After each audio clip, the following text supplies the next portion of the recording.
Hiện với nhau kê ngồi nịt, Phật diệu hằng dài chẳng cát, chả lo ô âm hô.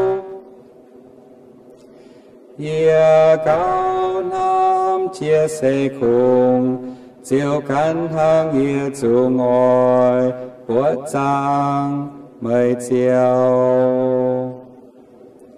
Diệu căn châu yên nhây chạ câu ia, Bồn ia khung nhôn ấy mới nhây cha ấy.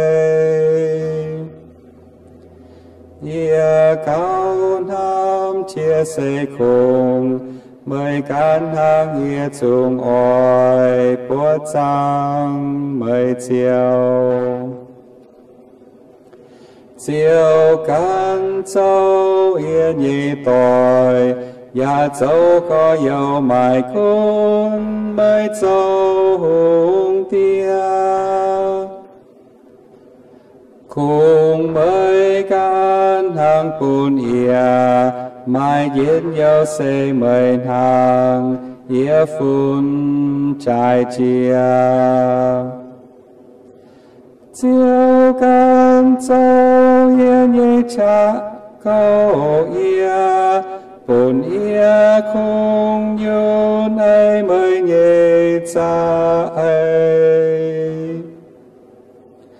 Ia cao nam chia sẻ cùng, mời can hang ia chung hỏi, Bố trang mời chiều. Yên ham mới cao trăm năm, Chiêm nhãn khung chiều cản hang, Bồn ia buông nhau. Ia cao ôi chia mai chiều, Yan ham mới cao trăm chia, Nhung nhung cả nai.